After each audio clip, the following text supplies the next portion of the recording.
Ya, badai pemutusan hubungan kerja atau PHK masih terus berlanjut di tahun 2023 ini. Salah satunya menimpa pekerja di Indonesia karena perusahaan yang tidak mampu bertahan usai diterjang pandemi COVID-19. Iya, kebijakan PHK diambil oleh beberapa perusahaan Indonesia dengan sejumlah alasan. Para pekerja yang di PHK pun jumlahnya beragam dari puluhan hingga ribuan orang. Lantas seperti apa detailnya? Kita akan bahas bersama dalam Ada Badai dari Eropa, Gelombang PHK Terjang Indonesia. Ya, kita lihat untuk yang pertama ya, ini ada pabrik pemasok Puma di Cikupa, Tangerang, Banten yang juga bangkrut dan mengakibatkan 1.163 buruh terkena pemutusan hubungan kerja. Nah, kabar ini dikonfirmasi oleh Kabid Perselisihan Hubungan Industrial dan juga Pengendalian Ketenagakerjaan Disnaker Kabupaten Tangerang, Desyanti. Ia mengatakan pabrik bernama PT Tuntex Garment Indonesia itu resmi berhenti beroperasi sejak 31 Maret 2023. Ia juga mengatakan perusahaan tekstil tersebut merugi selama 3 tahun berturut-turut. Mereka tergerus dampak COVID-19 dan juga tidak mampu bangkit meski pandemi sudah berangsur pulih. Namun ia memastikan 1.163 karyawan Tuntex yang otomatis terkena PHK akan mendapatkan pesangon sesuai yang diatur dalam PP nomor 35 tahun 2021 tentang perjanjian kerja waktu tertentu, alih daya, waktu kerja, dan waktu istirahat dan pemutusan hubungan kerja. Selanjutnya ini ada dari PT GA13 atau Toko Gunung Agung yang akan menutup seluruh tokonya pada akhir tahun ini karena perusahaan tidak bisa bertahan dari kerugian besar. Keputusan ini dinilai akan berdampak pada PHK terhadap seluruh karyawannya. Namun sampai dengan saat ini belum ada keterangan resmi berapa jumlah karyawan yang akan terkena dampak.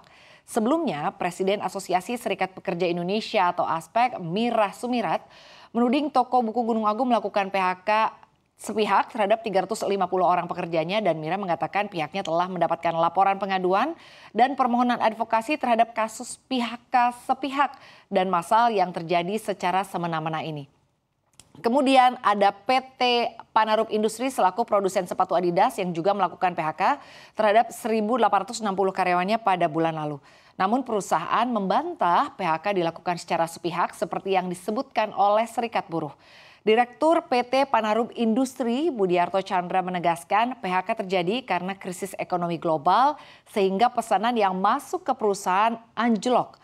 Demi menjaga kelangsungan usaha, Budiarto mengatakan PT Panarup Industri terpaksa untuk menempuh langkah PHK tersebut. Sementara itu, startup e-grocery Sayurbox juga melakukan PHK pada sejumlah karyawannya. CEO dan co-founder Sayurbox, Amanda Susanti, menuturkan PHK terpaksa dilakukan kepada tim business to consumer atau B2C karena pasarnya ini tidak tumbuh ternyata seperti apa yang diharapkan selama pandemi. Dan oleh karena itu, Sayurbox telah menggabungkan beberapa gudang B2C, mengkonsolidasikan layanan pengiriman instan menjadi pengiriman pada hari yang sama atau same day dan untuk meningkatkan efisiensi operasional. Selain itu, perusahaan juga melakukan tim restrukturisasi ke channel penjualan lainnya di dalam organisasi dan imbasnya Sayurbox mau tidak mau melakukan PHK pada beberapa anggota di tim B2C. Lalu PT Duta Sentosa Iasa atau MRDIY Indonesia melakukan PHK terhadap 25 buruh harian lepasnya. Alasannya karena kinerja si pekerja ini dinilai tidak memenuhi kualifikasi perusahaan. Presiden Direktur MRDIY Indonesia atau Cyril Nurhadi menuturkan pemberhentian terjadi karena performa kerja yang tidak sesuai dengan tolak ukur perusahaannya. Nah, perusahaan teknologi terbesar di Indonesia PT GoTo Gojek Tokopedia atau TBK atau GoTo juga kembali melakukan PHK terhadap 600 orang karyawannya pada Maret 2023 dan juru bicara GoTo, Kusumo Hadiani juga mengatakan keputusan ini merupakan salah satu bagian dari pembaruan strategi untuk membangun perusahaan yang berkelanjutan. Di slide selanjutnya kita juga akan melihat ini gelombang PHK ini yang sektoral alias alas kaki dan juga TPT ya. Kita lihat untuk di Jawa Tengah. Nah, kabar gelombang pemutusan hubungan kerja saat ini memang melanda Indonesia. Ini jumlahnya ini tidak sedikit ya. Kita lihat untuk di industri padat karya di dalam negeri, terutama sektor alas kaki, sepatu, serta tekstil dan juga produk tekstil TPT, saat ini ada 9 pabrik sepatu dan TPT yang dilaporkan tengah dalam proses pemangkasan tenaga kerja, dimulai dengan merumahkan karyawan. 9 pabrik tersebut adalah ada Dunia Teks, ini ada 3 ribuan pekerja yang dirumahkan ke arah PHK begitu ya. Lalu juga ada PT Agung Teks, ini ada 2 ribuan pekerja yang dirumahkan, ini ke arah PHK juga. Lalu ada PT Kabana Textile Industries dirumahkan atau ini sekitar PHK-nya akan berada di 1.200-an pekerja. Lalu ada PT Pilot Proses Penyelesaian PHK, ini ada 1.700-an pekerja, ini PT Pismatex ya, Textile Industry.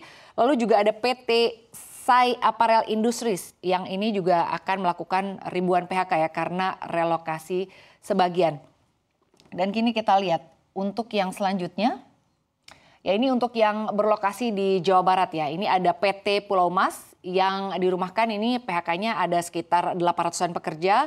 Lalu ada ADTEX, ada 500-an pekerja. Ini juga masih proses PHK ya. Lalu selanjutnya ada yang di Banten, ini ada PT Nikomas Gemilang, ini PHK-nya bertahap. Ini juga ada ribuan pekerja. Lalu juga ada PT Cingluh, ini ada di 2 ribuan pekerja PHK. Nah sebetulnya kalau dilihat ya, ini penyebab PHK di perusahaan manufaktur ini sebetulnya ada banyak ya. Kalau kita lihat industri tekstil dan juga produk tekstil TPT sebelumnya disebut memang terancam gelombang PHK. Dan Ketua Umum Asosiasi Pertekstilan Indonesia atau PIJ Mikati Wasastratmaja mengatakan saat ini ada sebanyak 45.000 karyawan industri tekstil yang telah dirumahkan.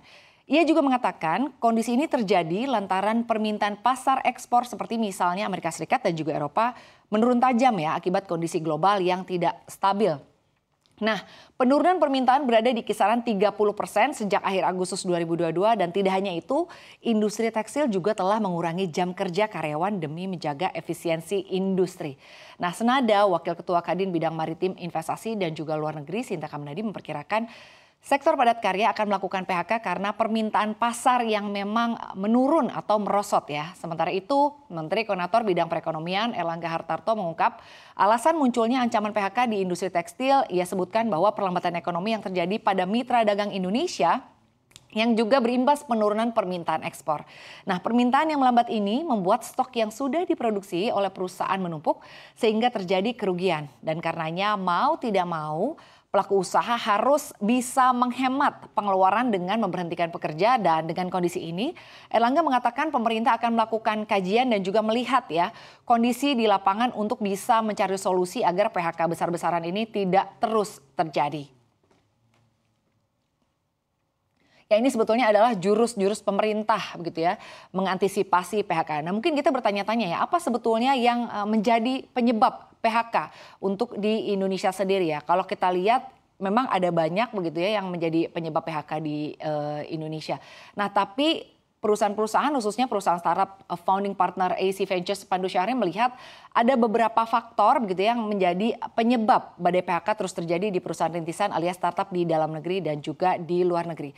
Faktor yang pertama adalah kalau kita lihat dari sisi eksternal ya seperti kenaikan suku bunga, inflasi dan juga perang. Dan faktor kedua adalah ekspektasi yang tinggi dari investor setelah melihat siklus bisnis atau bisnis cycle yang terjadi dengan sangat cepat bagi perusahaan khususnya sektor teknologi ketika momentum pandemi COVID-19. Ia juga menyatakan bahwa kalau gaji talenta digital startup ini sebagai biang kerok dari terjadinya badai PHK karena SDM bukan menjadi pengeluaran terbesar perusahaan startup. Nah, besarnya gaji yang diberikan itu adalah sebuah tren untuk bisa mendapat talenta terbaik di beberapa tahun lalu dan tahun ini juga sudah semakin menurun ya. Artinya menurut Pandu yang menjadi faktor ketiga terjadinya badai PHK adalah karena beberapa tahun lalu perusahaan ini banyak yang melakukan bakar uang sebagai strategi untuk mendapatkan pasar yang besar. Nah Pandu juga mengungkapkan tahun 2023 ini akan mengubah ya bentuk startup setelah badai PHK ini dan PHK dinilai telah mengajarkan perusahaan untuk kembali pada fokus bisnis mereka dan mengutamakan mengejar profit atau alih-alih mengejar pasar yang lebih luas. Ia juga melihat bisnis startup ini lebih optimis pada tahun 2023 ini karena akan banyak reshaping dari sisi industri seperti misalnya merger atau konsolidasi ya. Kita lihat ini adalah jurus-jurus yang sudah disiapkan oleh pemerintah ya. Ada pemberian bansos, ada memastikan iklim investasi yang baik, ada pemberian insentif, lalu juga percepatan reindustrialisasi, lalu juga ada memperkuat daya beli masyarakat. Nah ini adalah langkah-langkah yang akan ditempuh pemerintah untuk bisa mengatasi ya badai PHK yang mulai marak terjadi. Ekonom Center of Reform on Economic Score Yusuf Reddy mengatakan pemberian bantuan sosial atau bansos untuk mengantisipasi gelombang PHK sebenarnya memang bukan merupakan langkah yang tepat ya. Seperti yang diketahui, bantuan sosial begitu ya yang selama ini diberikan kepada kelompok masyarakat tertentu bertujuan untuk bisa menjaga daya beli masyarakat. Selain itu, beberapa bansos yang diberikan juga diperuntukkan agar kelompok masyarakat bahwa bisa hidup dengan layak dan harapannya dalam jangka panjang bisa memperbaiki taraf hidupnya ya. Dan kalau kita lihat juga begitu ya, ini mereka yang terkena PHK hanya solusi sementara saja karena pemerintah perlu memberikan upaya lain, memastikan iklim investasi yang cukup baik sehingga investor juga bisa menanamkan modalnya ya di Indonesia dan juga kalau kita lihat ini harapannya bisa menarik kembali para angkatan kerja di dalam negeri. Dan di samping itu juga Yusuf mengatakan pemerintah juga perlu ya memberikan insentif bagi perusahaan yang melakukan PHK dengan tujuan agar bisa mengerem terjadinya tren PHK misalnya saja dengan insentif pajak atau harga gas listrik tertentu untuk bisa industri tersebut di periode tertentu tetap bisa survive begitu ya. Dan pemerintah juga dinilai perlu nih untuk bisa mendorong percepatan reindustrialisasi agar masyarakat yang masih berada dalam angkatan kerja ini bisa kembali masuk ke lapangan kerja. Sementara itu, peneliti Institute for Development of Economics and Finance, Nailul Huda mengatakan maraknya PHK di tanah air ini dikarenakan karena upaya pemerintah dan Bank Indonesia dalam mengendalikan inflasi. Nah, salah satunya adalah melalui instrumen suku bunga. Jadi menurutnya ketika suku bunga meningkat, maka yang terjadi adalah kenaikan cost of fund yang akan diikuti kenaikan tingkat pengangguran. Uda juga menyebut badai PHK ini bisa terhindar dengan cara peningkatan daya beli masyarakat, di mana konsumsi terus tumbuh, hanya saja dampaknya tidak begitu signifikan mengingat belanja masyarakat penerima bansos ini sangat terbatas. Di sisi lain, Menteri Perindustrian Agus Gumiwang Kartasasmita juga mengaku kondisi perekonomian global saat ini memang sedang tidak baik-baik saja ya.